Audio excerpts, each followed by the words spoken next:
Окей, значит, я сегодня, Эльнор, для вас полностью расскажу бизнес-процесс работы с актами брака рекламаций, покажу, какие типы есть и какие роли вообще, в принципе, есть. Я сейчас открыл программу сразу же параллельно вот под вашим доступом, с вашими кнопками, и открыл под доступом человека, кто будет контролировать выполнение вашей части работы с актами.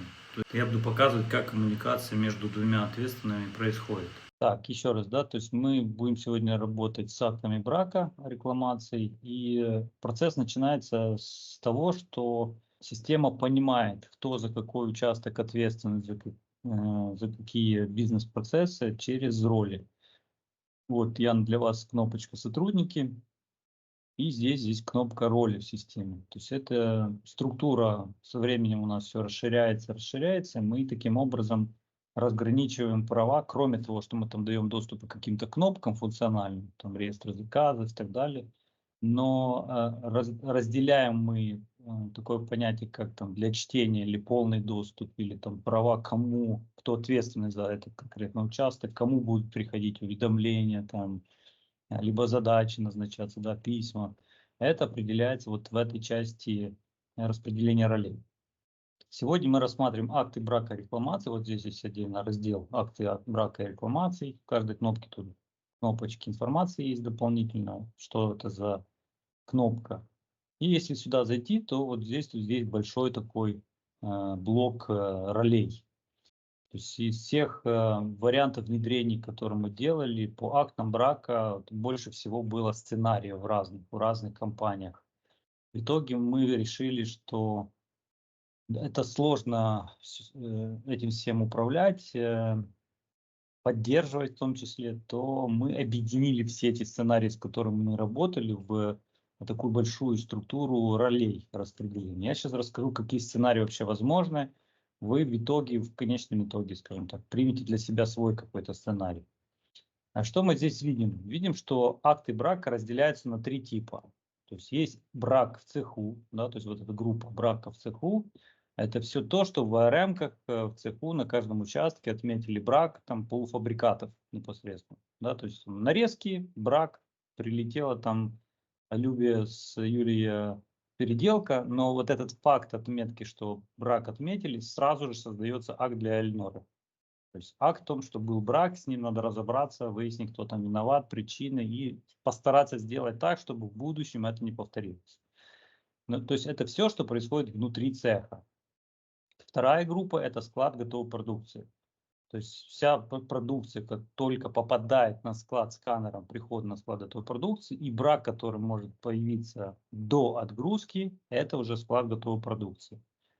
Этот тип отличается от брака в цеху тем, что здесь переделка автоматически не запускается уже в перерезку, а она должна запуститься через создание заказа переделки.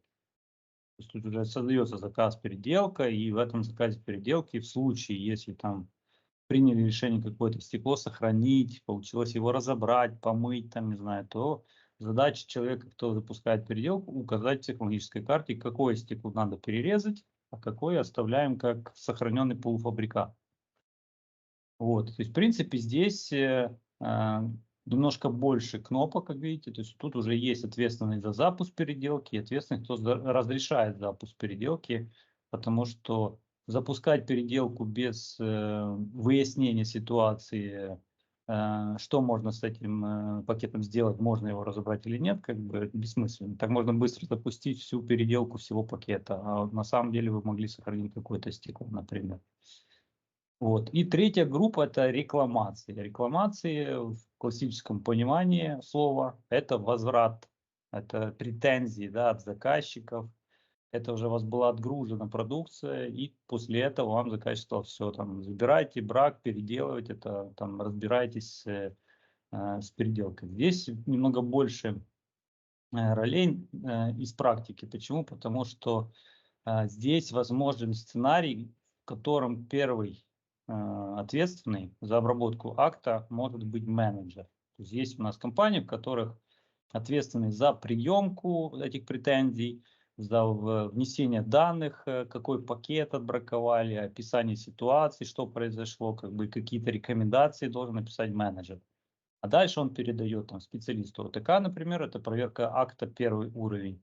И специалист ОТК уже потом передает второму уровню, это вот руководителю, который как бы проверяет, справились ли предыдущие ответственные со своей задачей. Вот. Ну и также здесь есть запуск переделки, разрешение на запуск переделки. То есть по такой нарастающей роли расширяются по этим типам актов. Но несмотря на то, что их много, то есть могут быть ситуации, компании, в которых тут все люди разные. То есть брак цеху один специалист, там складывают продукцию другие специалисты, рекламации там менеджеры, третьи специалисты. То есть все зависит от масштаба компании, там распределения ролей. А может быть компания, в которой все эти роли выполняет один человек, ну, например. То есть это может быть и в вашем случае, если Даниэль скажет, Эльнор, вам, что я вам доверяю, делайте как хотите, то есть я знаю, Это что вы как раз сделаете про нас. качественно, там, да, примите, акты сами себе принимаете, сами там расписываете, и потом На как данный бы... момент оно так и происходит. Ну, значит, тогда вот здесь, где у нас будет проверка, приемка акта, будете также вы находиться. То есть, грубо говоря, если вы будете здесь везде находиться, то бизнес-процесс просто упростится. Вот, я это покажу. Ну, пока я показал такой средний уровень, при котором есть два человека, да, то есть один ответственный за сбор информации, обработку, анализ, там, предоставление каких-то мероприятий, что же делать, чтобы это не повторилось, а второй как бы должен это принять. Ну, то есть дискуссия какая-то там, согласен, не согласен, принимаем, все, тогда приступаем к этому. К организации. Почему руководитель? Потому что вот как Даниэль, либо там, начальник производства, это те, кто имеет полномочия повлиять на этот процесс. Так, давайте мастеров собираем, починить надо такой-то там компонент в таком-то оборудовании, чтобы это не повторялось. Собираем там рабочих, определяемся, кого их там надо научить, квалификацию повысить, там, либо наказать, либо поощрить. Там либо собираем еще какие-то моменты, то есть причины и источники того, что брак появился, как бы могут быть разные вообще. То есть все производство в целом, даже вплоть до того, как там пол залит бетоном или не залит, там где-то дырка, оно там цепляется и падает. Все, все что угодно. То есть поэтому как бы и присутствует этот руководитель, чтобы хотя бы был шанс это организовать эту работу, да, потому что если вам полномочия эти не дадут, то как бы вы будете, да, там описывать, будете долбиться, говорить, что причины вот, их можно исправить, но если это не внедряется, то как бы это будет повторяться 100%. Ну, из моего опыта. По ролям как бы понятно как. Я сейчас, Ян, вам покажу просто на примере, как меняются роли. Ну, например, там вот клацаем на кнопку, система говорит, выберите сотрудника, появляется этот список. Ну, допустим, я там на себя 2 раза щелкаю, замена выполняется. Что в этот момент система делает? Система берет, ищет все задачи, связанные с браком в цеху, с актами брака, находит все эти открытые акты необработанные, и у них меняет статус, что теперь как бы ответственны это уже специалисты там. И рассылку делает мне письмом, что теперь вы ответственны за там обработку брака в цеху. Все, и после этого как бы доступ у того, кто был до меня, соответственно, закрывается, открывается у меня. Ну и, соответственно, если сейчас мы меняем на Эльнору, Эльнора уже это сегодня почувствовала, да, то придут эти же письма, соответственно, Эльноре. То есть замена происходит, меняется там статус, опять же, обратно, и прилетает там письмецо. Поэтому, соответственно, вот все эти кнопки так и меняются. Понятно, Ян? Да, понятно. А если, например, вот я вижу, здесь кнопка есть «Назад, отмена». Это если я, например, сделала там замену людей, нажимаю эту кнопку, оно не сохранится, правильно? Нет, назад отмена, это значит на предыдущем меню, в данном случае, назад, Ага. вернуться. То есть вы не Ну хотели все, ничего просто. менять, я там вернулась назад, вот сюда.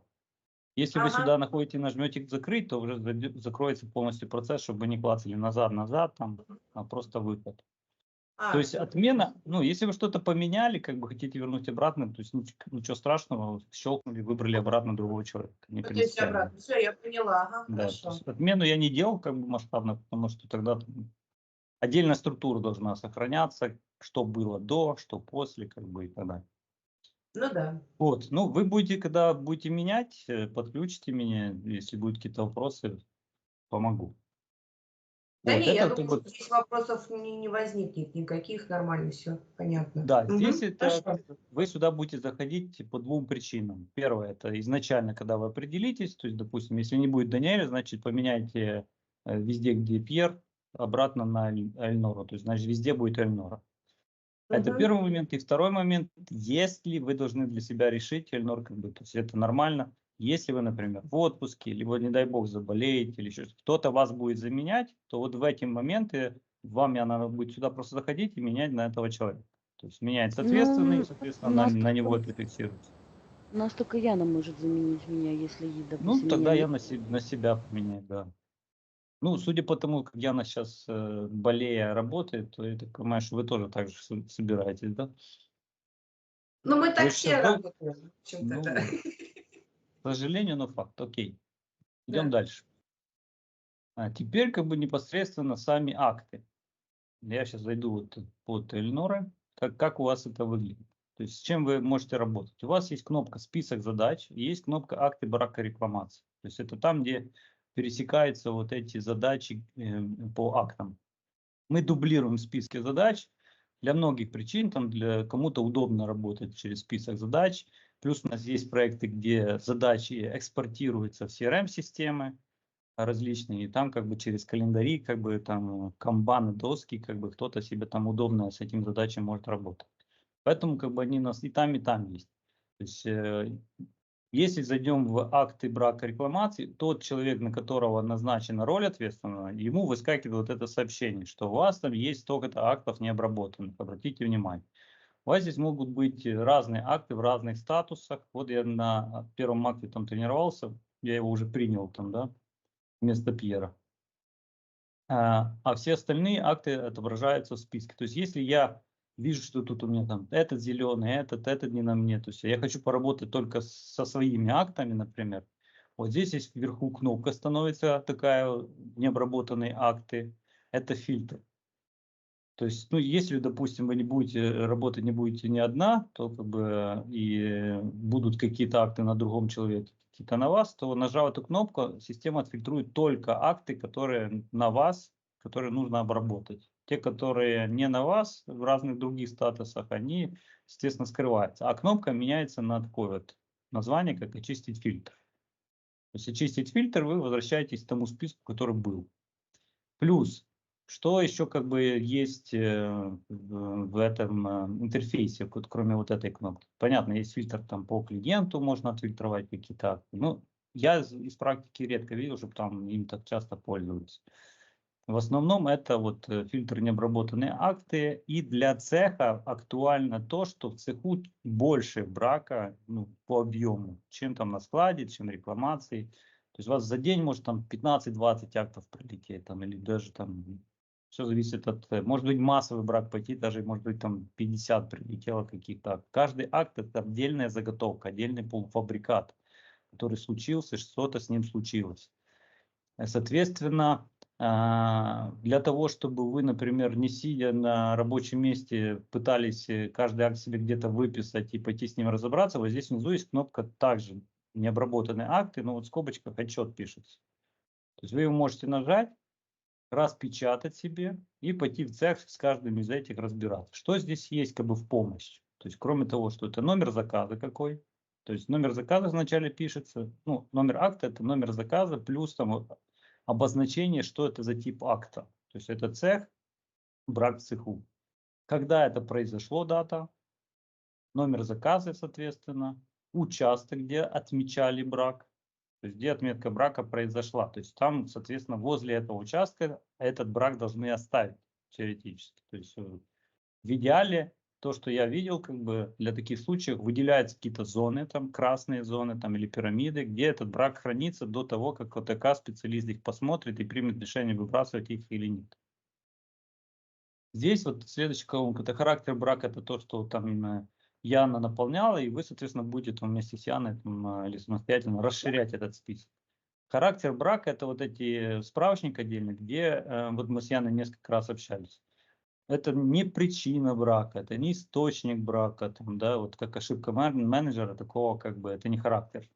Ну, хотя, смотря какие ситуации. То есть в случае, если, то есть смысл в чем, что вот характер брака и справочник, который мы заполняем, должен быть понятен работнику, то есть оператору на участке. То есть он не аналитик, то есть он не разбирается, в чем там причина или еще что. Он смотрит на эту заготовку и что-то там должен увидеть, что там в регламенте у него прописано. Если ты увидишь царапину, это брак. Значит, он должен найти в списке слово царапина. Если там скол, значит, он видит скол, видит в списке скол. Если выщелачивание там. Рассыпалось там в печи, значит, так и пишет. Там, рассыпалось в печи, выбирай такой характер. То есть характер это то, что он видит, что с этим стеклом, стеклопакетом вообще произошло. Муха в стеклопакете, ну, например. То есть характер брака, то есть это бракованный. Никто это не примет. Что там, муха, я вижу ее. То есть вот такого плана. А уже что касается причин, источников, это уже ваша часть работы, где вы будете разбираться. Как туда муха попала вообще? Да, может быть, вам вентиляцию надо менять, ну не знаю. Дальше вот колонка полуфабрикат, это самое название стекла полуфабрикат или стеклопакета, что с ним произошло, с шестеркой, с восьмеркой там, и так далее. И их размеры, естественно. А вот здесь вот колонка этикетка. Здесь вот как раз, ну, тут тестовые заказы же есть, где-то у нас там еще этикетка не формировалась, знаки вопроса, а потом уже были заказы, где она формируется. То есть смысл в том, что на любом браке, который происходит в цеху, есть на каждой заготовке наша внутрицеховая этикетка, которая у вас появилась уже, да, там. И что бы ни случилось там, эта этикетка должна там где-то присутствовать. То есть разбилась, приклеили обратно эту этикетку, и она там должна быть. Чтобы вы по этой этикетке могли понять, что это за, где именно вот эта строчка у вас возле там резки лежит. Вот этикетка, ага, вот этот размер, все, понятно, значит я с этим разбираюсь.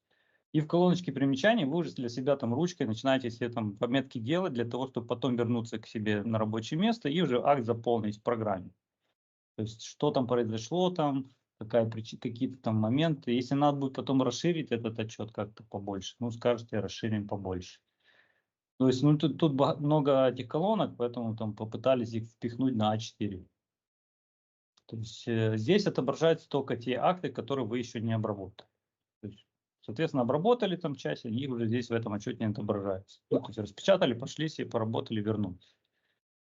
Вот, если у вас будут там акты на складе, то, соответственно, также будет отдельная группа склад готовой продукции, рекламации. То есть, ну, вот этот отчет как раз для того, чтобы вы могли спокойно там пойти в цех не с компьютером, а с листиком, да, там поработать и вернуться.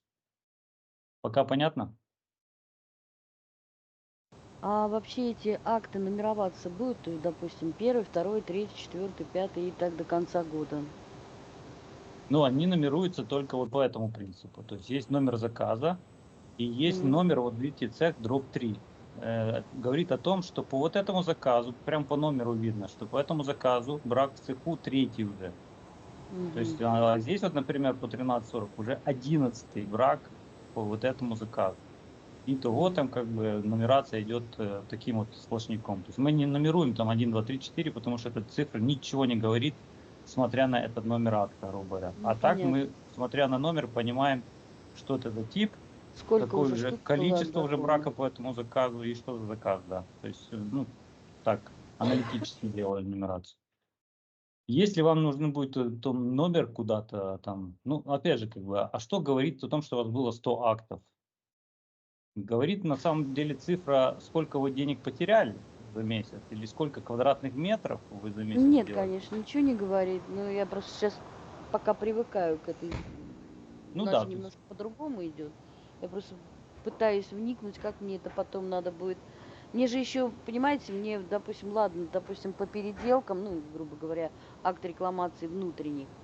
эм, Я еще потом хочу это вывести на рублевый эквивалент в своих отчетах. То есть сколько у нас, допустим, убытков произошло за какой-то определенный период. ну, мы до этого дойдем, там целая сводная таблица есть, где вы А, ну можете это все формировать, там, да, я сейчас, покажу. Ну, подождите. там надо будет научиться ею пользоваться, но научитесь, вы будете, там разные разрезы можете получать из нее. Мгм. Я покажу. Идем дальше пока, да? Вот, значит, у нас кнопки с этими разобрались. Вот это сводное по браку я покажу уже, когда мы с вами там парочку актов сделаем, посмотрим, что там отображается. Значит, вот здесь кнопка «Период». Система запоминает период, который вы там до этого выбирали. То есть, если вы поставите там текущий месяц, то входите, выходите, то есть система запоминает, что период был вот текущий месяц. Нажмете прошлый месяц, будет отображаться период прошлого месяца. Вот там. Выбрать период, если захотите за весь год, например, там, соответственно, пишите там 0101. И этот период тоже система запомнит. То есть вы всегда можете знать, что как бы вы туда-сюда не заходили, система знает только для вас. Если там кто-то другой зайдет в этот акт, свои периоды выставит, то они сохраняются у них, а у вас свой период сохраняется. Вот. Это что касается фильтрации дополнительной. Новый акт брака, новая рекламация. Это вот эти две кнопки для склада готовой продукции, новый акт брака, и новая рекламация это для внешних рекламаций по заказчикам. Мы это все сегодня пропрактикуем. Ну, начнем с актов брака, которые в цеху, то есть то, что уже у вас сейчас в тестовой базе есть. Как работаем с этими актами? То есть мы видим, что у него есть статус в обработке, у вас непосредственно, так как вы ответственны. Два раза щелкаем, открывается акт. То есть вот как выглядит так, что у него тут здесь есть. Если это у нас полуфабрикат, то есть брак был в цеху, то у нас основная информация вот здесь в шапке документа пишется. То есть фиксируется пользователь, то есть под кем в цеху непосредственно, под каким пользовательным логином человек, находясь в АРМ на участке резко, вот видно, что на участке резко произошло, и видно, что GT6 M1 был полуфабрикат. Ну и пользователь это КРМ, правильно? И во второй части, вот в этом списке пишется, из какой продукции непосредственно вот этот полуфабрикат, то есть шестерка отбраковались, но она в составе должна быть вот этой продукции. Это триплекс у нас. С такими-то размерами, ну и, соответственно, дублируется информация, что произошло нарезки. И характер брака это то, что непосредственно КРН выбрал у себя. То есть он мог ошибиться, то есть не то что-то выбрать. Для этого вот это поле возможно редактировать. То есть открывается список, и вы можете поменять на другой характер. Здесь вот это список этот увеличивается, можно для себя там пролистать. Щелкая на название, оно сортируется от А до Я, например. Что здесь важно, на что обратить внимание? Там, я не объяснял, как бы, сейчас еще вам расскажу. То есть, кроме того, что у нас есть вот этот характер брака, есть еще тип, режим, да, так называемый, этого характера брака. Там наступает в процессе и выявлен до начала. Этому типу буквально там, 2 года в нашей системе. Придумали мы его с той целью, что в зависимости от того, какого типа вот этот характер брака и на каком участке, система понимает, списывать ей материалы на этом участке, на этот брак, или не списывать. То есть это чисто вот такой вот аналитический, финансовый, складской момент. То, что если у нас будет характер, наступает в процессе выполнения, и это, например, был брак на сборке, то система понимает, что на этот брак ушел полисульфид, то, что там должен списываться.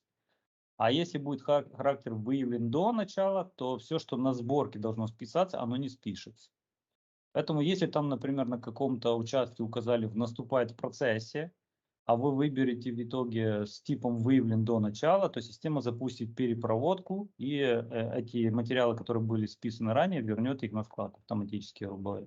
То, что по факту они не списались, и если этого не сделать, то потом в инвентаризации у вас вылезет там недостача, к примеру, потому что они не списаны. Поэтому вот эта штука, чтобы вы понимали, в чем как бы ее важность в данном случае. То есть только вот на этот момент влияет. Понятно, что нарезки это все равно какого типа. То есть нарезки перед резкой никакого нет участка. Соответственно, если там стекло брак, значит брак и эта заготовка и спишется. Нет, почему? Если, допустим, он порезал, и у него он выявил скол на джамбе, еще не приступая к резке, а размер скола, Это не ваш участок. Ну, я понимаю, резко же наш участок, правильно? Нет, И имеется в разве... виду, что если он выявил брак на джамбе, это Мгм. склад стекла, это зав складом ответственный, да. Ну, И он, соответственно, ему она сообщил, может его да. не увидеть, если он внутри пачки, она могла его не увидеть. Или вот, допустим, вот у Ну, нас бывают иногда такие браки, брак на пыление. Кладовщик, она не может увидеть в составе пачки, когда оно в джамбе в пачке именно. ну, А это когда нормально, резко да. забирает стекло и по листовка начинает опускаться на стол, и в середине пачки появляется один лист с бракованным напылением. Естественно, он тогда пишет, что до того, как он приступил к резке, он выявил брак на полистовке. Ну, И по то есть он листовке, вот, опять же, вам сюда брак не прилетит. Это не акт брака в цеху, это не полуфабрикат, это лист, ну, да. То есть в данном случае там будем говорить о том, а кто у вас за браки на складе стекла отвечает. Если это, ну, из практики обычно это тот же зав складом. ну И да. в данном случае Карен должен, получается, сообщить зав складу, что вот смотри, я этот лист откладываю в сторону, потому что вон там есть царапина. Но она, допустим, она это зафиксирует, что был брак, все равно прилетит ко мне, и я должна буду уже с поставщиками Нет, объясняться. А вам как? ничего не прилетит, потому что это не полуфабрикаты. Еще раз говорю. То есть мы То есть говорим я о только браке, занимаюсь, то да. есть То есть я вот тут, это мы, да. на данный момент я еще занимаюсь и вот такими браками. Ну тогда То на есть, втором допустим, этапе проекта внедрения, когда мы склад запускать будем, вот мгм. тогда, Опять соответственно, да, присоединяемся, да? видимо, у вас, да, акты брака будет ваша часть Все, роли. ладушки. То есть тогда Хорошо. там, получается, на складе стекла создается акт списания, и там делается Да, обрез. Потому что обычно там же, да, если скол, то там Карена вы да, будете просить отрезать его, и вот этот новый размер вам нужно будет да, указать, что вносить, да. списан вот этот отрезок, квадратура этого отрезка, а то должно на складе стекла остаться уже там меньший размер. Ну, для Ну, а следующих есть, оптимизаций. хорошо. Потому что я же предоставляю претензии поставщикам, что брак напыления, вот столько-то листов забраковано. Прошу там вернуть Ну, нам листы или тогда в это, денежном эквиваленте, или в материале. Помимо листов, я точно так же проверяю пленку. Помимо пленки я проверяю еще ну, герметики, рамки, то есть везде ну, бегаю. значит, у вас такой сквозная роль, как бы, кроме ОТК Да, по полуфабрикатной продукции, у вас еще и по материалу. То есть задача в хорошо. данном случае кладовщика, либо там ребят в цеху сообщить вам о том, что Да, нужно да, да, материал списать. То есть списать да, там, да, отбраковать там и так далее, правильно? да, да. Ну, тогда это вторая, да, вторая часть. Здесь мы рассматриваем пока то, что в цеху. То есть имеется в виду, что какой вам на резке прилетит брак? Это когда Карен ну, не увидел брак, а уже порезал. То есть он порезал, Да, начинает ломать, да, и там взял заготовку, а тут скол, там, или царапина, или там выщелачено, он его не увидел на листе, например. В этом случае он как раз должен отметить эту заготовку РМ, ну, мы с Яной когда смотрели там, да, и КРН, он должен выделить в РМ, что я вот эту заготовку бракую. Он эту заготовку клеит на нее внутрицеховую этикетку и откладывает, вот как мы говорили, в зону хранения вот этих полуфабрикатов, в которые вы придете.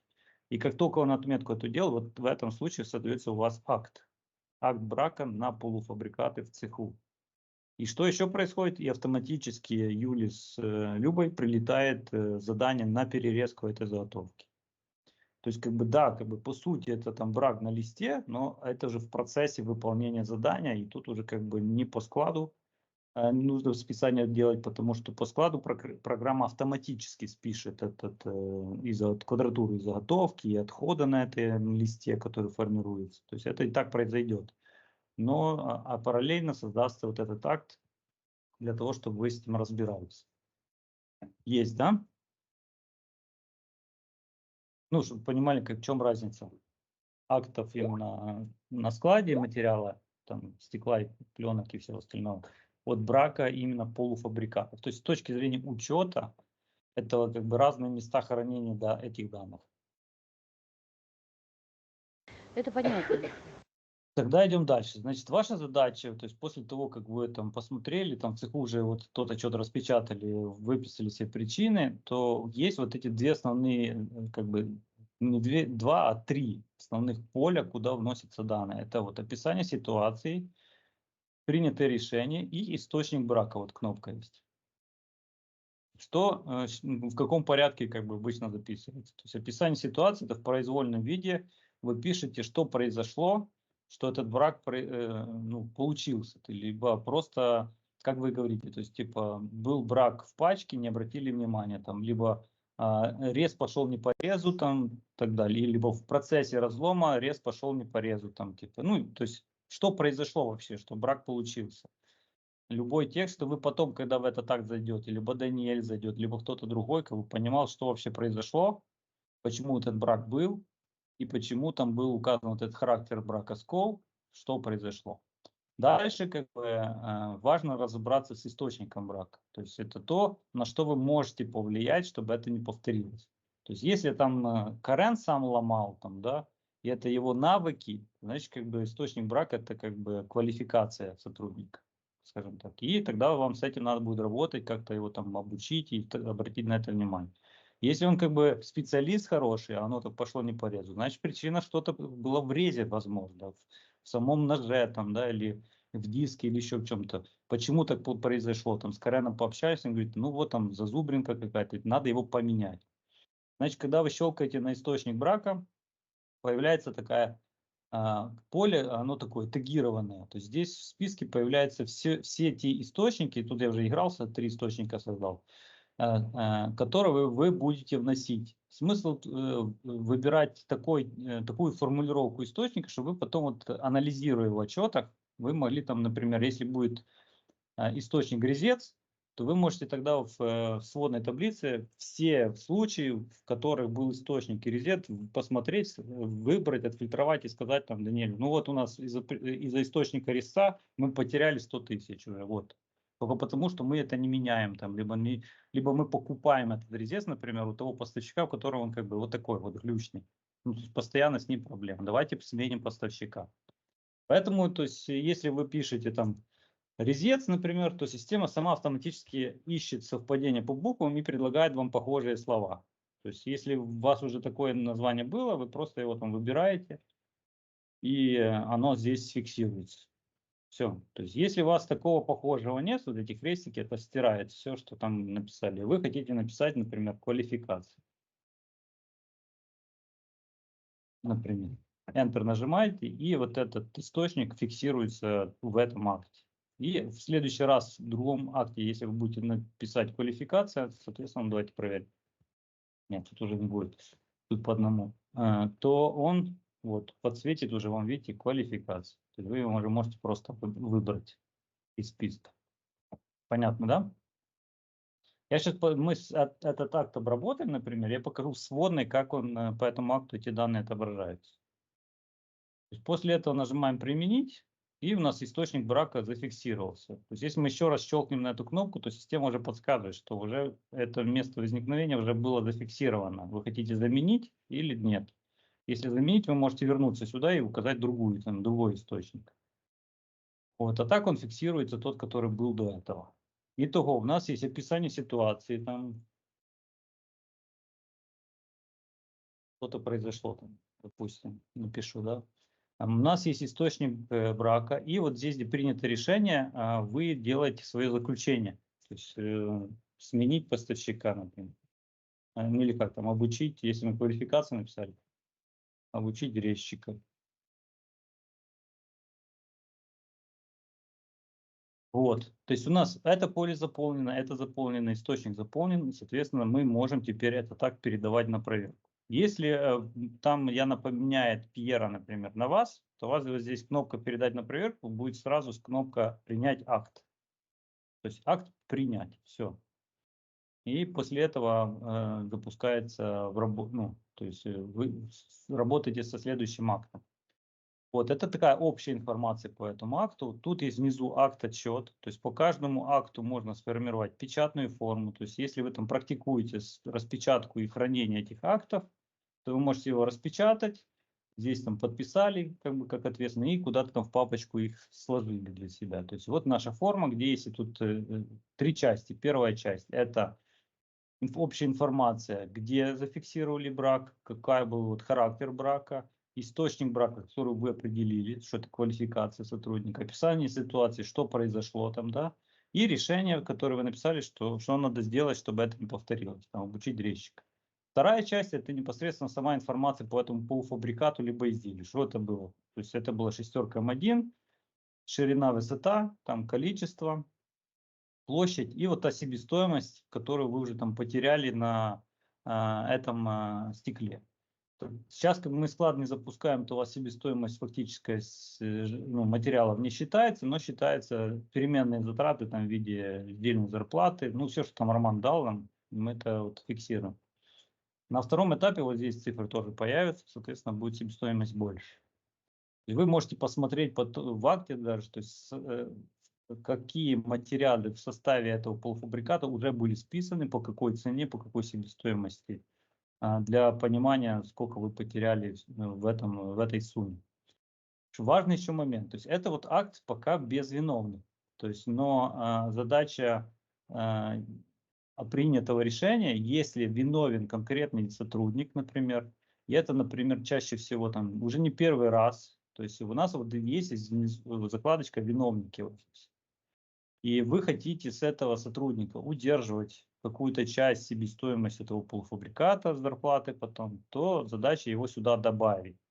То есть вы можете добавить двумя способами. Правой кнопкой «Добавить», и появится список, строчечка появляется, где вы можете выбрать смену, там, например, резко, и виновник выбрать уже из списка всех сотрудников, которые вообще в программе есть, этого там конкретного ответственного, например, не знаю, там где там, Алканян, вот, Армена выбрал, ладно. Вот. В комментарии указать, например, причину, почему конкретно вы считаете, что его нужно наказать. Возможно, можете ничего не писать, это не обязательное поле. А вот здесь есть колоночка К, это коэффициент удержания. То есть если вы укажете единичку, то вся себестоимость этого полуфабриката прилагается к удержанию с этого сотрудника. То есть это, грубо говоря, как коэффициент от 0 до единицы. Если укажете там 0,5, соответственно, 50% от стоимости вы удержите, 50% компания сама понесет эти затраты. Все, то есть указали применить, если вы сформируете после этого отчет, то, соответственно, в отчете уже появится еще одна часть таблицы, это вот именно данные по виновным. Да, то есть кто виновен, какой коэффициент удержания, какая сумма удержания и какая сумма за вычетное удержание остается на компании. То есть там 60 рублей это была себестоимость, пополам разделили между ними. Благодаря этой информации потом в конце месяца можно вот эти все суммы удержаний собирать в сводной таблице, и при расчете по зарплате сотрудник, кто выдает эту зарплату, эту сумму может там в 1С бухгалтерии, там, либо в другом месте, где вы это будете расчет зарплаты вести, эту сумму просто вычитать. То есть Андрей, да. а смотрите, а вот здесь учитываются материалы, которые, да, были потрачены, а работа людей не учитывается, правильно? Вот же работа 60 рублей. Это Сейчас именно работа или материал? Сейчас материал, наоборот. видите, по нулям Учитывают. сейчас, видите здесь. То есть вот в этих 60 рублях нету материала, потому что цена на складе, склад пока не запущен, Это именно работа, фактически все, цены я нет. поняла. То есть здесь это вот как раз то, что по калькуляции, по себестоимости, которую при просчете заказа Роман заложил нормы, там, что там, сдельные зарплаты, электроэнергии, там, ну, то, что он давал нам в статье, вот именно Все, я эти нормы поняла, да. здесь и зафиксированы, да. Это именно То есть они. это Все, вот я как думала, раз. что это за материалы, за материалы и Ну именно вот видите, материалы работы. тут таки пишет, я таки пишу, что себестоимость сырья и прямых затрат. То есть прямые затраты это вот работа, электроэнергия, там, ну, опять же, каждой компании свой список, то, что Роман нам дал, то есть это вот эта Я цифра. поняла, да, хорошо, хорошо. Дальнур, у вас вопрос был? Нет. у меня всё Идем нормально. дальше? И да, идем дальше, я все понимаю. Вот, то есть это вот что касается одного акта. Что здесь еще есть вам в помощь? Здесь есть возможность, ну, по виновным, да, это я показал, как можно одного сотрудника выбирать. Когда виновна вся смена, например, и есть состав этой смены, то чтобы каждую эту строчку отдельно не добавлять, есть вот здесь кнопка «Виновная смена». То есть вы можете выбрать смену, где там есть пару человек. Наверное, у нас везде по одной, да, Ян? Нет, То есть на если будет закалке должно быть. Нет? на закалке, У ну, нас на давайте закалке закалку. 3 смены. Не, ну на закалке тоже состав смены только один, Курашов. Нет, То есть личный я, состав смены везде по одному у нас идет, да, мы пока да, то есть полностью вы можете со временем, да, вот этот состав расширить, то есть ничего, никаких проблем нет состава там расширить. Ответственный Курашов, старший Курашов, Владимир Курашова, но вместе с ним там есть там еще там ребята, например. Вы можете вот здесь, сейчас покажу где. Там же в сотрудниках, у вас же есть доступ, скажет, или нет? Вот здесь сотрудника, вот эти производственные смены. И вот тут, где вы добавляете, кому, то есть кто, чья смена, на какой участок у них, за какой участок они ответственны. Вот здесь сотрудник, как раз здесь добавляются уже те сотрудники состава смены, которые могут быть там 3-4 человека. Для чего это нужно? Для того, чтобы, опять же, можно было у Эльнора их добавлять, как людей. То есть, Я то есть смотрю, конкретных. Да, вы это у меня... можете сделать. А, Но сначала их надо добавить вот сюда, то есть в я общий поняла, справочник да, всех. потом Да. уже туда. А потом туда, да, можете расширить. Но это не срочно, как бы спокойно можете там в процессе добавлять. Важный еще момент, раз мы уже здесь. Вот, если вы, например, будете за этот участок, как бы, хотите за него отвечать там, или как хотите, чтобы здесь был порядок, либо тот человек, кто будет это делать. Когда мы добавляем сотрудникам, то есть в идеале там у всех должны быть email. Понятно, что у рабочих email'ов нет, вряд ли будет, это редкость.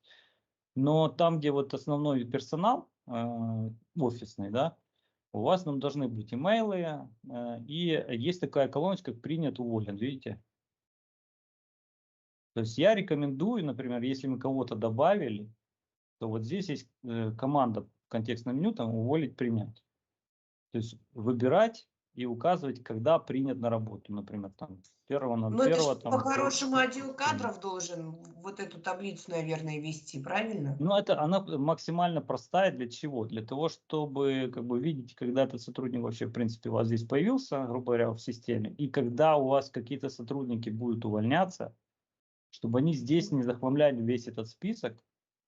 Когда вы правой кнопочкой там нажмете, укажете, когда он был уволен, то он из этого списка исчезает. И вы этого списка видите только те, которые у вас работают, и вы не Ну, отвлекаетесь там понятно, да. на лишних.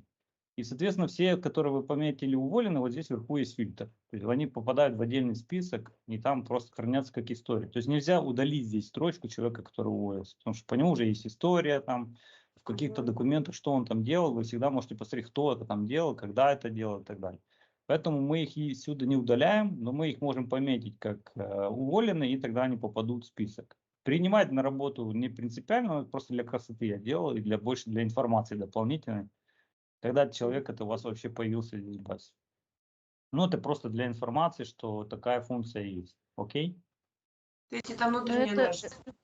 но это удобная информация, сколько человек Ну уже да, на своем конечно. рабочем месте, и если он на данный момент до сих пор не дошел до той квалификации, то есть это очень удобно. Мгм. Ну, в данном случае мы зацепились за то, что состав смены можно пополнить, да, то есть конкретными там фамилиями, имя, отчество, и дополнить их в смену, и у Эльнора при добавлении смены автоматически весь этот состав туда добавится. То есть каждого отдельно ей не надо будет добавлять. Но опять же, это в тех случаях, когда у вас могут быть ситуации, где вся смена виновата. То есть их всех надо наказать.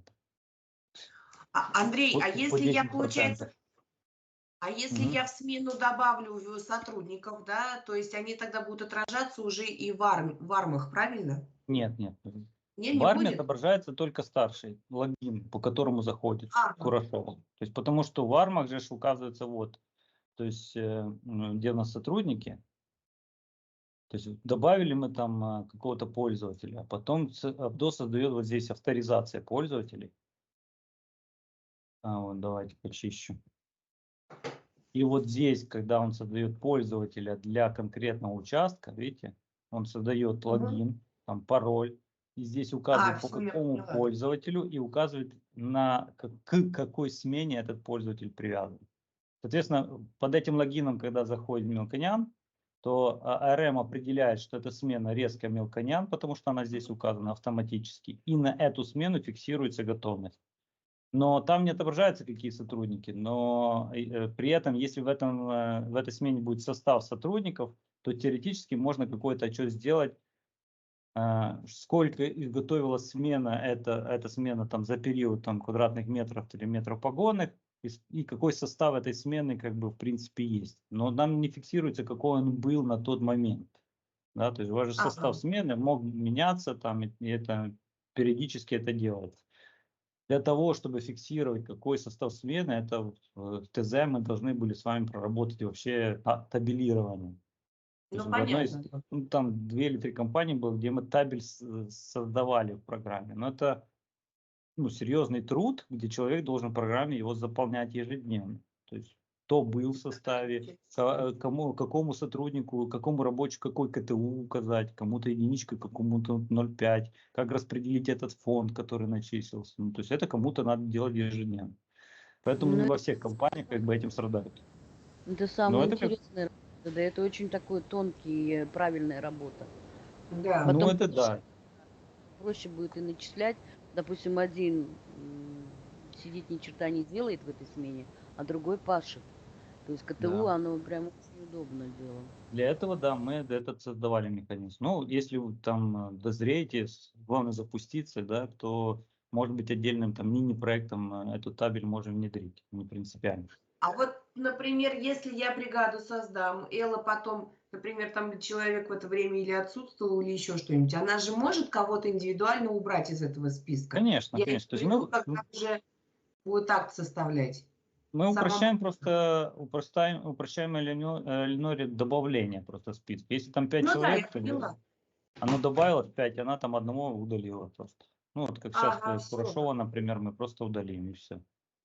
Ну, И тогда это не оставил там страшно. 2-3, сколько было. Если там надо только одного добавить, то нет смысла добавлять всю смену, чтобы потом удалять. Она Угу. может добавить Все, я просто поняла. одного. Да. Ну, тогда это я потом сделаю, тогда, Эл. Так, да. Что еще здесь? Как бы, на одном акте я просто подольше проговорю, на всех остальных там идентично просто типах. Есть кнопка «Посмотреть файлы».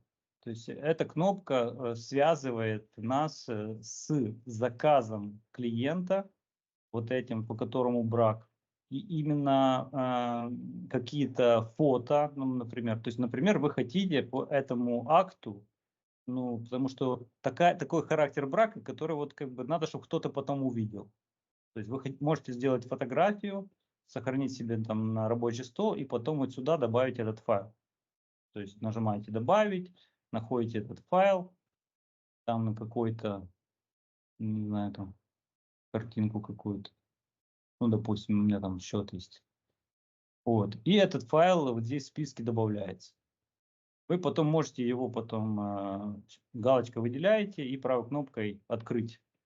И можете этот файл просмотреть. То есть это для истории сохранится в этом заказе, связанном с этим браком. И все такие браки можно будет потом просмотреть, если в этом есть необходимость. То есть не все там сколы, как бы надо их, и так понятно, какой скол, например. Но если какая-то характер такой, который надо это видеть, чтобы потом понять ваше описание, например, чтобы никто не догадывался, то такие фотографии можно сохранять. Вот, это то, что еще дополнительно есть здесь. И внизу вот здесь есть такие вот две кнопки: заметки история и добавить заметку. Вот эта кнопка — это история работы с этим документом. То есть это такая табличка, в которой есть информация по типу истории. Вот, по нему можно фильтровать там данные, либо группировать вот эту колонку, вот так делать и смотреть уже по группе. То есть, например, что тут есть? Здесь самое основное, самый первый, как бы он постоянно есть, это вот тип редактирования. Здесь можно просто посмотреть, кто, то есть именно кто конкретно, в какое время открывал документ, закрывал, открывал, закрывал. То есть, в принципе, работал с этим документом. Если какой-то вопрос возникнет, то есть я туда не заходил. Ну как не заходил? Вот я заходил с собой, там что-то там делал, допустим, например. Кроме этого, есть такой тип, как источник брака. То есть вот этот атрибут, который мы с вами добавляли, может меняться, да, то есть вы внесли квалификацию, потом решили изменить на другой, и вся эта история фиксируется, что сначала была квалификация, потом там рез, там еще что-то, ну и когда это делалось, и кем это делалось. И есть такой тип, как статус акта. Это вот когда менялся статус, в какое время и кем. То есть создался акт на обработку вот в это время, и он фиксируется тем, кто этот акт создавал, да, то есть когда вы акт будете передавать на проверку, будет здесь фиксироваться передан на проверку, ответственный там Пьер, какого числа, соответственно, и кто передал на проверку. Вот, это что касается стаса. И есть вот файлы, видите, то, что мы с вами добавляли. То есть фиксируется, что был добавлен файл вложения, кем, когда. Для истории, что это действие выполнялось. Иногда, редко, но когда там между, вот если вы, например, с Пьером или Даниэлем будете работать, иногда, может быть, в этот акт нужно какие-то оставить сообщения, какие-то комментарии, которые как бы не портить описание, потому что здесь как бы четкая принадлежность этого поля, описать ситуацию, там, принято решение, источник. Но мне надо еще куда-то написать все, что я о них думаю, ну, например. Вот здесь есть кнопка «Добавить заметку». И вот здесь как раз и вы, там, и Пьер, там, или Даниэль можете писать различные какие-то свои комментарии, там, что вы по этому поводу думаете. И вот эта заметка сохраняется вот в истории под типом заметки. И вот все, что вы будете писать, хоть там 10 каких-то заметок, когда писали, кто писал, как это все фиксируется. То есть, грубо говоря, внутри одного акта у вас как бы есть там дополнительная какая-то история, каких-то комментариев, которые помогут вам разобраться потом в будущем с этим актом или узнать какую-то дополнительную информацию. Ну вот Вот, то есть, в смотри, принципе, все, что там, как вы нас там просили, мы там максимально сюда добавляли во время проекта. Да. я хочу еще, знаешь, что спросить, Андрей? У нас иногда бывает, допустим, брак минимальный, но он проходит как брак на готовые изделия. И, ну, обрисую ситуацию. Примерно триплекс. Вышел с пузырями по кромке, допустим, около 3-4 миллиметров. По ГОСТу это не проходит. Но заказчик готов взять. То есть мы тогда присоединяем коммерческий отдел. Он же может тоже зайти в этот акт и посмотреть и написать свой комментарий, что да, заказчик принимает именно с таким браком. И Но мы если тогда отдаем заказчик на... принимает таким браком, то этот брак должен удаляться. То есть здесь Мгм. рекламации сохраняются только те, которые вы запускаете в перерезку. Если принято решение, что эта рекламация заказчик примет, он никаких То есть претензий я не могу имеет, ее то значит потом тогда удалить. да. То есть, ну, Мгм. это имеется в виду только рекламации, то есть это внешние претензии, или брак на складе готовой продукции. Мгм. Мгм. Брак в цеху, брак в цеху, Ян, вы же помните, да, чтобы я сейчас не открывал. Брак в цеху у нас есть там на конкретном участке, на конкретном АРМ есть отмена брака. То есть брак Мгм. можно, то есть, например, они отметили, у вас акт создался, вы там оперативно посмотрели, сказали, это не брак, это все нормально, как бы продолжай работать. И это его можно отменить, вернуть в работу, но при условии, что Люба с Юлей не запустили перерезку по ним. То есть это вот Но такой оно вот есть потом, оперативный период. но оно будет где-то отображаться в истории. То, что как бы он был и удалился, Да. ну, как бы нет, мы это не фиксируем. А смысл? Есть То есть какой смысл? смысл э, посмотреть, сколько раз вы бегали ложно, грубо говоря, да, то есть что Нет, этого можно было не я делать не в или этом. что? Нет, я не в этом смысле. То есть, допустим, у нас бывают ситуации, что менеджер приходит и говорит, что все, вот заказчик сказал, что все нормально, пропускаем. Мы его пропускаем, а потом у меня прилетает рекламация именно с этим браком. То есть мы у себя его по умолчанию пропустили. Это, конечно, редко бывает, но оно бывает. И я потом доказать не могу, что ты же, зараза, приходил и говорил, что все нормально. Ну, такие ситуации мы не обыгрывали еще ни разу. И Да? причем тут менеджер к цеху? Но он соединяется с заказчиком и обговаривает, что вот внутри цеха, то есть на полуфабрикате произошел вот такой вот брак. То есть или мы опять отправляем его на перерезку, или мы пропускаем. А иногда бывает ситуация, что нет стекла такого именно. То есть если это спецстекло какое-то, то нет стекла. То есть это придется очень долго ждать. То есть там не одну неделю, допустим. То заказчик, он соглашается с этим браком или там какой-то это зенитный фонарь, и ему не очень это. А у меня это по ГОСТу не проходит. То есть я его вынуждена забраковать. Ну, в таких случаях я что рекомендую? Как бы, Мы делаем доступ вам к заказам, и вы в таком случае, если менеджер разрешил, то в заказах есть такая же штука, как заметки. То есть вы в этот заказ заходите.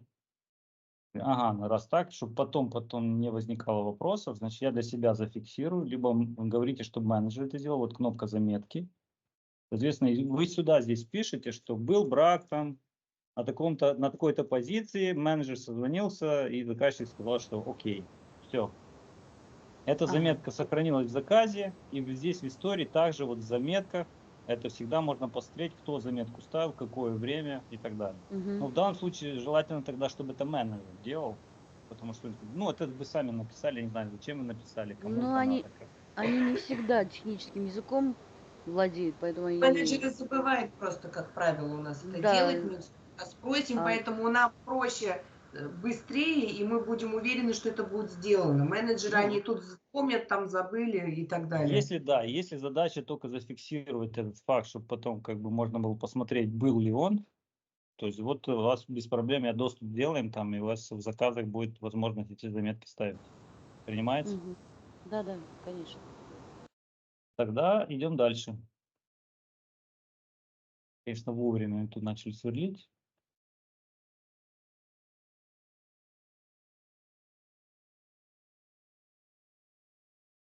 Значит, что дальше с этим актом?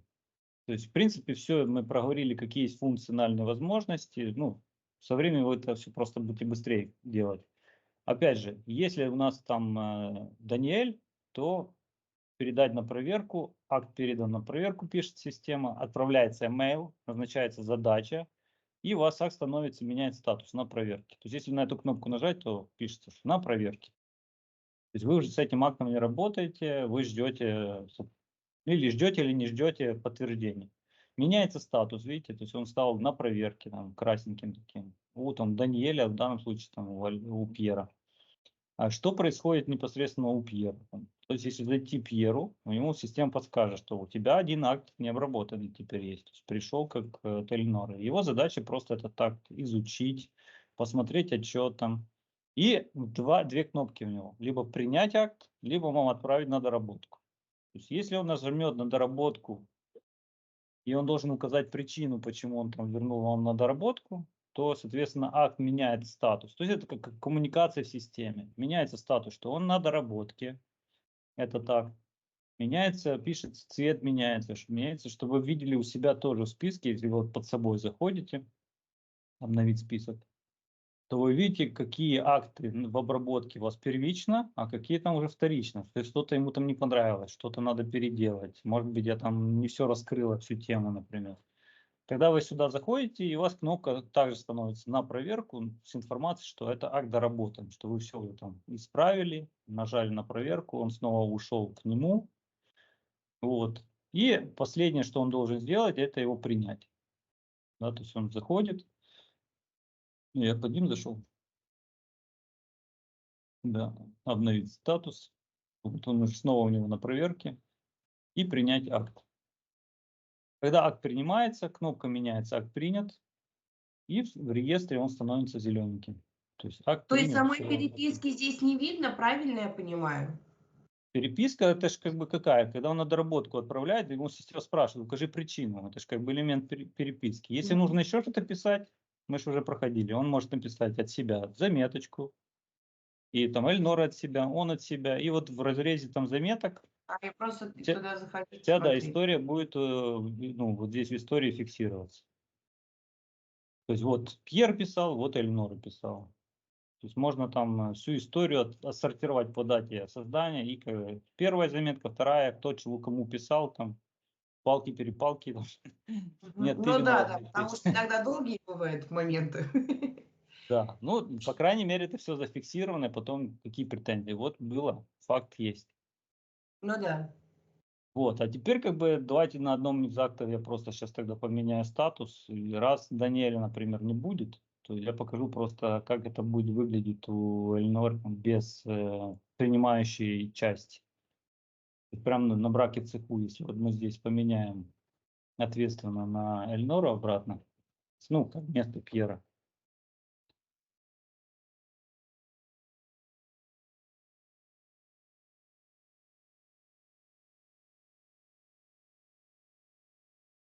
То есть, видите, обе роли у вас, соответственно, вы за них отвечаете, и нету не принимающего. То есть вы обрабатываете, вы же принимаете.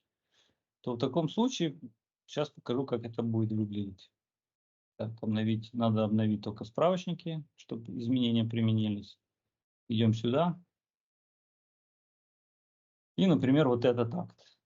Вот если мы заходим в этот акт, и в котором вы ответственны, то у вас уже нету кнопки «Передать». То есть вы все заполняете для себя. То есть источники, ситуации.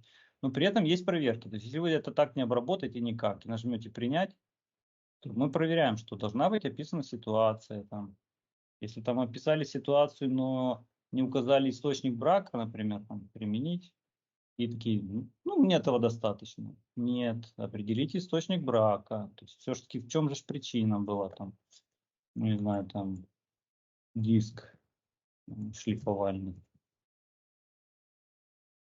например. Все, я уже как бы могу идти дальше. Там, решение. То есть, соответственно, надо все-таки принятие решения и писать. Вы, конечно, можете вот так же сделать, как и я, и обмануть систему. Ну, то есть это же вопрос, как бы, как с этим актом потом работать. То есть если вы нажмете принять, все, уже проверки есть, акт принят.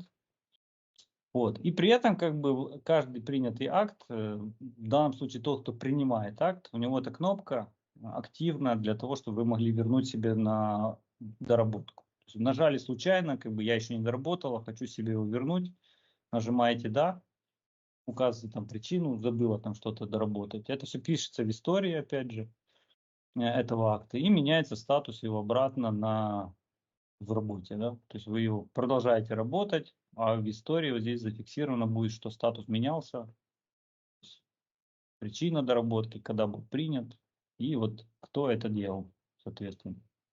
Понятно, да? Вот, то есть с актами брака в цеху, в принципе, тут как бы все. Сейчас мы перейдем на склад готовой продукции и рекламации, там немножко больше, там уже вот эта закладка позиций будет заполняться изделием. То есть для полуфабрикатом она пустая, потому что это не изделие еще. То есть по полуфабрикатам только вот здесь информация у нас есть. С актами по цеху понятно? Да, все понятно. Давайте тогда по ним посмотрим сводное. Вот сводное по браку. Вот, тут есть отдельно сводное по виновным, то, что я говорил, да, то есть сводное по виновным как раз для того, чтобы в конце месяца сгенерировать табличку. Там, ну, давайте ее посмотрим. Кто виноват? То есть мы берем, что нас интересует. Нас интересует там дата фиксация. Для того, чтобы можно было отфильтровать по дате конкретный период, то есть эту дату можно теоретически, если не ошибаюсь, месяц, год, вот так вот поменять и получать информацию за месяц. Вот на этой колоночке меняется значение отображения месяц, год, и она группирует эти данные. Либо точная дата, это когда конкретно этот акт был создан. То есть берем дату, нас могут интересовать фамилии, соответственно, кто у нас там был, ну, то, что мы добавляли, да, в виновных. И, соответственно, сумма удержания. Вот. Мы добавили. И вот так, если мы хотим видеть по какой коэффициенту, можем сюда добавлять какой коэффициент. Тут единичка, здесь 0,5. Там по какому заказу можно сюда добавлять там номера заказа. То есть вот эти колоночки, которые в верхней части, это как отстойник для колонок, которые, в принципе, в этой сводной есть. Вы их можете Грубо говоря, добавлять. Да, говорит. я говорю, грубо говоря, конструктор. Да, такой микроконструктор, чтобы себе сделать табличку и по ней, соответственно, ее распечатать, например. И отдать там бухгалтерии без проблем. То есть, и причем вы тут можете себе фильтровать уже, конечно, там период какой-то или конкретную дату. И у вас будет же со временем много там данных. Вы будете фильтровать там за октябрь, например. Все распечатали, отдали. Я не знаю, понимаю, что там 49 рублей с каждого по столько-то. Удержали. То есть участок брака там можно добавлять, то есть для информации, там, что это произошло, где это произошло, там, дополнительно. Смена, опять же, вот, из какой смены это произошло. То есть расширять таблицу при необходимости, если какая-то дополнительная информация нужна. Там номера актов добавлять, по каким актам это все случилось. Вот. Ну, такого плана. Статус, вот колоночка статус, вам нужен для того, чтобы вы понимали, что как бы можно это отдавать уже бухгалтерию или нет. То есть как бы они все приняты акты или есть еще в обработке. Значит, тогда надо доработать, а потом уже этот список отдавать. Можете изменить с коэффициентом или виновной сумма изменится и так далее. Вот, это сводная по виновным, например. Сводная по браку, похожий режим, но тут гораздо больше колонок, намного больше. То есть не буду сейчас загружать, но есть возможность вплоть до того, что получать информацию в составе брака, какие стекла были отбракованы, какого производителя стекла, какая пачка, в какой пачке это было стекло. Это вот как раз для претензий, то что по стеклу это чаще, например, да, чем по комплектующим. Поэтому вот эта информация мы добавляли. Вы можете посмотреть, какая пачка была, какой производитель там. И что-то еще, может быть, есть какая-то информация. И дата, когда был этот самый, резалось стекло. Андрей, у меня тогда Вот вопрос. дата изготовления стекла, именно непосредственно, по которой у вас резалось на складе. Да, Ян. Смотрите, вы говорите, по пачке можно определить производителя по стеклу. Но мы же вот когда склад создавали, например, Но мы пока возьмем то же не самое, создавали. когда вот стекла мы заносили и так далее. Я имею в виду, что, например, прозрачное стекло у нас идет просто там М1 и все. Мы не Да, все разделяли верно. там Да, и да. так Это далее. номенклатура. Это чисто номенклатура. Это, А когда это я мы, путаю, да? да, когда мы склад стекла будем запускать на втором этапе, то девочки, да, там Юля с Да. Любой, будут оптимизацию делать, выбирая конкретный лист на складе стекла.